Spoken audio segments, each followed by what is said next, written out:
नमस्कार दोस्तों, कुछ दिनों से सोनू निगम जी जो हैं वो कैंपेन चला रहे हैं टी सीरीज और भूषण कुमार जी के प्रति। तो इस सिलसिले में मैं ये बोलना चाहती हूँ कि टी सीरीज ने आज तक हजारों कलाकारों को ब्रेक दिया है जो कि आउटसाइडर्स हैं, जो इंडस्ट्री से नहीं जुड़े हुए। उसमें म्यूजिक डायरेक्टर्स हैं, सिंगर्स हैं, लिरिसिस्ट हैं, एक्टर्स हैं, डायरेक्टर्स हैं। मैंने खुद अपनी डायरेक्टेड फिल्म यारियां में 10 न्यू कमर्स को चांस दिया।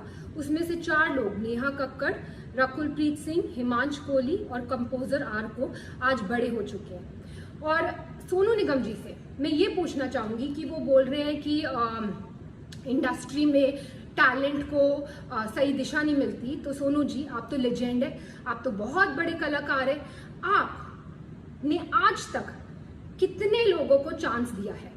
आप तो बहुत बड़े लेजेंड है, आप तो कहीं से भी लोग, आपके पास तो कितने लोग आते होंगे कि सोनू जी हमारी मदद कर दीजिए, मेरे बेटे की मदद कर दीजिए, मेरी बच्ची की मदद कर दीजिए, हमें मिलवा दीजिए टी सीरीज में, हमें चांस दिलवा दीजिए। आप तो आज तक टी सीरीज में नहीं आए कि इसको चांस दे दो, इसको मैं, ये बहुत बड़ा टैलेंट है, इसको आप चांस दीजिए। आपने तो कभी किसी को चांस दिलवाने की बात नहीं की। आपने ना ही कोई टैलेंट आज तक इंडस्ट्री में इंट्रोड्यूस किया।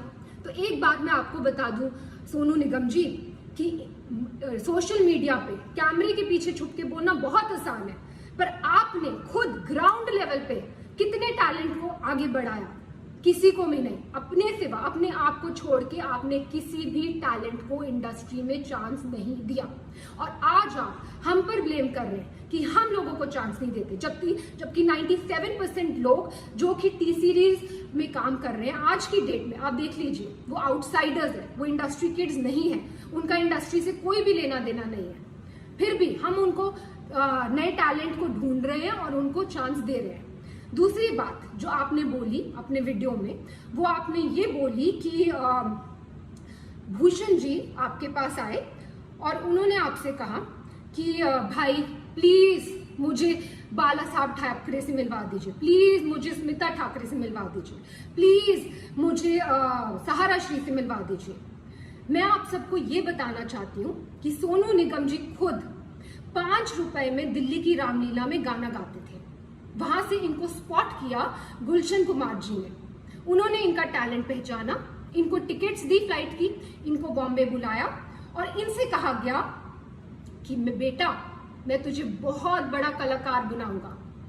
आप बताइए सोनू निगम जी, आपसे ये बात कही गई कि नहीं कही गई कि आपको बहुत बड़ा कलाकार बनाएंगे? कही गई। और गुलशन जी ने आपकी इतनी एल्बम्स की, इतनी फिल्म्स की, आपको इतना इतना इतना ऊंचे मुकाम पे पहुंचाया। पर आपने क्या किया ये मैं अभी बताती हूँ। उससे पहले मैं अपने कुक शेरू को बुलाना चाहूंगी। ये शेरू है और ये शेरू, मैं तुमसे पूछना चाहती हूँ कि तुम कहाँ से हो? हाँ जी, आज ही मैं मधुबनी बिहार से हूँ। और तुम कितने साल से टी सीरीज में हो? मैं 1988 से मैं टी सीरीज में हूँ जी। तो तुम मुझे क्या बता रहे थे सोनू निगम जी? सोनू निगम जी के बारे में मुझे मालूम है मैडम। मैं जब आप लोग नहीं थे तभी गुलशन जी ने इनको दिल्ली से बम्बई लाए थे। मैं गुलशन जी के साथ ही उस टाइम में था, गुलशन जी भी नहीं थे उस टाइम में। मैं गुलशन जी के साथ, मैं और वो लोग बम्बई में रहते थे। सोनू निगम जी आए थे, उनके पास वो ऐसे छोटी स्कूटी होती है ना, उस भी आते थे। हमने हमारे ऑफिस में वो रिसेप्शन बैठे रहते, कितना भी साहब आते थे तो उनसे मतलब मुलाकात करने, कभी कोहली जी से, कभी मुकेश वगैरह, उनसे बातें कर रहते थे। घंटों घंटों लाइन में बैठे, मतलब वो उनसे बातें करना। फिर धीरे धीरे साहब आते, फिर साहब ने उनको बोला था कि मैं मतलब काम कराना है उनके साथ। काम कुछ बहुत दिन के बाद साहब ने, फिर 2-4 महीने के बाद साहब ने उसको भी आगे काम दिया।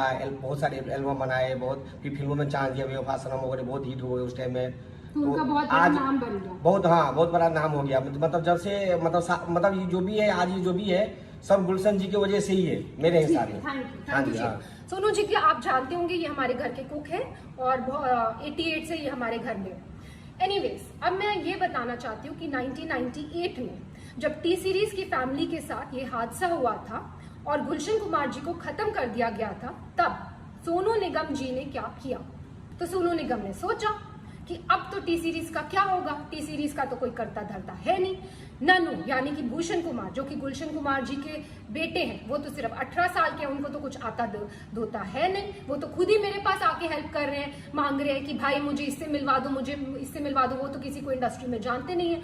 तो ये कंपनी तो खत्म होने वाली है। तो भाई मैं पहले अपने आप को सेफगार्ड कर लूं। तो इन्होंने जाकर एक दूसरी म्यूजिक कंपनी के साथ, इनकी मतलब कोई भी वो नहीं थी, कोई भी इनको थैंकफुलनेस नहीं थी कि टी सीरीज ने मुझे इतना आगे बढ़ाया। आज टी सीरीज फैमिली में इतनी बड़ी प्रॉब्लम आई है तो मैं इनके साथ खड़ा रहूं, मैं भूषण की हेल्प करूं और उसको मिलवाऊं लोगों से। रादर ये तो खुद दूसरी कंपनी के साथ जाकर इन्होंने एल्बम कर ली और भूषण इनके पास आकर मदद मांग रहे हैं कि भाई मुझे ये कर दे वो कर दे, और इस मदद का एहसान ये आज जता रहे हैं, वीडियो बनाकर जता रहे कि तूने मुझसे ये मदद मांगी। एनीवेज, तो भूषण जी ने इनसे मदद मांगी कि भाई प्लीज मेरे लिए दीवाना एल्बम कर दे, क्योंकि ये तो भाई पूरी तरह से एहसान फरामोश होकर दूसरी कंपनी में चले गए थे।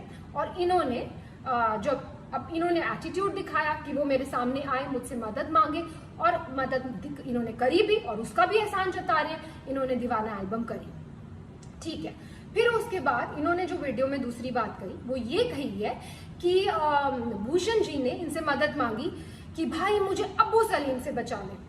अब मैं आपसे ये पूछना चाहती हूँ सोनू निगम जी कि अब्बू सलीम से बचाने के लिए भूषण जी आपके पास क्यों आए? प्लीज इस बात पे तहकीकात की जाए।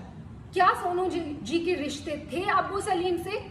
डेफिनेटली थे, तभी तो वो उनके पास मदद मांगने आए, और इन्होंने खुद अपने वीडियो में बोला है कि वो उनके पास मदद मांगने आए। नेक्स्ट चीज जो मैं ये बोलना चाहती हूँ कि सोनू जी ने बोला है कि भूषण जी पे एक लड़की ने आरोप लगाया मीटू का, और उसके बाद वो आरोप वापस ले लिया गया और भूषण जी ने माफिया की चाल चली, पर मीडिया को सब पता है, मतलब भूषण जी मीटू रेपिस्ट है, लेकिन ये बात माफिया ने दबा ली। अब मैं आपको ये बताना चाहती हूँ सोनू जी कि मीटू एक बहुत ही अच्छी मूवमेंट थी जो स्टार्ट की गई इसलिए ताकि सोसाइटी में जो ऐसे लोग हैं, जो बुरे लोग हैं, उनका सफाया हो सके। पर इस मूवमेंट का बहुत सारे ऐसे लोगों ने फायदा उठाया, पैसे ऐंठने के लिए, ब्लैकमेल करने के लिए, किसी को किसी से वेंजेंस है तो किसी लड़की के कंधे पे बंदूक रख के चलाने के लिए, और ऐसे ही हमें बहुत सारी ब्लैकमेलिंग कॉल्स आई मीटू के टाइम पर। उस टाइम पर हमने सिर्फ पुलिस की सपोर्ट ली, पुलिस की हेल्प ली, और पुलिस ने तहकीकात की और पुलिस ने ये क्लियर कर दिया कि ये तो सीधा सीधा ब्लैकमेलिंग का केस है। और पुलिस ने हमने पूछा कि क्या आपको कुछ करना है, कुछ मानहानि का दावा करना है या कुछ करना है। हमने डिसाइड किया कि नहीं, हम मीडिया तक में भी ये बात आउट नहीं करेंगे कि क्या हुआ है हमारे साथ। क्यों?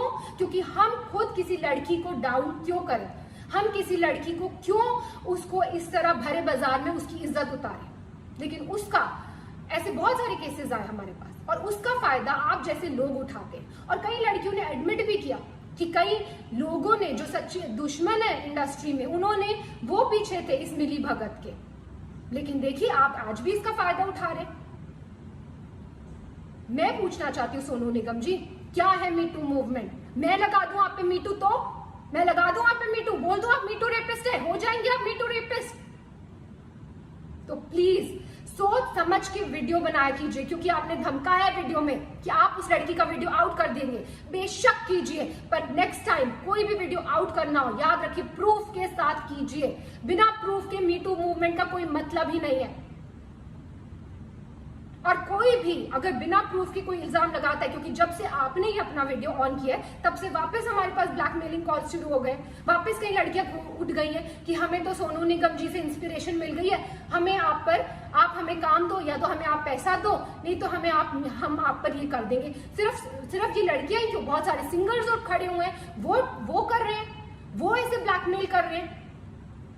मुझे ये वीडियो बिल्कुल भी नहीं बनाना था सोनू निगम जी, और भूषण जी ने तो मुझे स्पेशली बोला था कि हमें चुप रहना है, हमें चुप्पी साधे रखनी है। लेकिन आपने अभी भी अपनी कैंपेन बंद नहीं की। आज भी हम कोशिश करते हैं टी सीरीज से कि 80% लोग 100% लोगों को चांस दे, पर कई बार लोगों को काम नहीं मिल पाता बिकॉज सो मेनी रीजंस। किसी म्यूजिक डायरेक्टर, कोई धुन में कोई कलाकार जाता है, कोई धुन में कोई कलाकार जाता है। 80% लोगों को तो काम मिल रहा है ना मार्केट के, जो 20% को लोगों को काम नहीं मिल रहा वो कोई भी शुरू हो जाएगा, कोई भी किसी पे भी आरोप लगा सकता है। तो ऐसा माहौल है। और आपने जब अपना वीडियो ऑन किया तो मैं आपको बता दूं कि मेरे साथ क्या हुआ। मेरे हस्बैंड के against death threats, social media पे डेथ थ्रेट्स, मेरे लिए रेप थ्रेट्स और मेरे बच्चे के लिए थ्रेट्स। मैं क्यों सहूं ये सब, मैं क्यों सहूं अपने बच्चे के लिए थ्रेट्स? और अभी भी आपकी कैंपेन बंद नहीं हुई है, अभी भी आपकी कैंपेन जारी है। आप इतने सारे सिंगर्स को अभी भी इकट्ठा कर रहे हैं और उनको एक गठबंधन बना रहे हैं और उनको बहका कर जिनको काम नहीं मिल रहा फॉर व्हाटएवर रीजंस, उनको काम इस बात में लगा रहे हैं, इस पब्लिसिटी लेने के ये मुद्दे में लगा रहे हैं कि उनके आपके साथ मिल जाए और टी सीरीज को हम कैसे खत्म कर दें, भूषण कुमार को हम कैसे खत्म कर दें। एक बात मैं आपसे कहना चाहूंगी सोनू निगम जी, आप किस टाइप की हैं ये तो आपकी बीवी ने क्लियर कर दिया था। उन्होंने खुद आप पे, आपको याद है, आपकी बीवी ने खुद आप पे इल्जाम लगाए हैं। प्लीज याद कीजिए उन इल्जामों को, आपने पब्लिकली जो आपकी बीवी ने आप पे इल्जाम लगाए थे और फिर आप दूसरों पे इल्जाम लगाइए। और मैं बिल्कुल, जैसे कि मैंने कहा, मैं बिल्कुल इस हक में नहीं थी कि मैं ये वीडियो बनाऊं, लेकिन इतनी मैं कश्मकश में हूं, क्या करूं, बनाऊं ना बनाऊं, ये सच्चाई लाऊं कि नहीं लाऊं। फिर मुझे फाइनली गीता से मुझे मेरा आंसर मिला। गीता में जब अर्जुन भगवान कृष्ण से पूछते हैं कि मुझे ये युद्ध नहीं लड़ना है, ये युद्ध लड़के किसका फायदा होगा, तो भगवान कृष्ण अर्जुन को समझाते हैं कि एक योद्धा के लिए धर्म से बढ़कर युद्ध लड़ने के अलावा और कोई बड़ी चीज नहीं है। अगर तुम युद्ध नहीं लड़ोगे तो तुम अपना यश गवाओगे, तुम्हारा अपयश होगा, संसार में लोग तुम्हारे अपयश की चर्चा करेंगे और तुम्हारे दुश्मन हर तरह की कटु वचन बोलकर तुम्हारा वर्णन करेंगे। और वही हो रहा है, सब लोग कटु वचन बोल रहे हैं, सारी दुनिया। जैसे कि मैंने बोला, मुझे रेप थ्रेट्स आ रहे। तो मैं ये कहना चाहूंगी कि जितने भी आप सिंगर्स को, म्यूजिक डायरेक्टर्स को, जिनके पास आज कोई काम नहीं है, उनको आप भड़का रहे हैं, उनको भड़काना बंद कीजिए, क्योंकि अदरवाइज रणभूमि ओपन है। किसी को भी पब्लिसिटी के लिए इस रणभूमि में आना है, युद्ध ऑन है।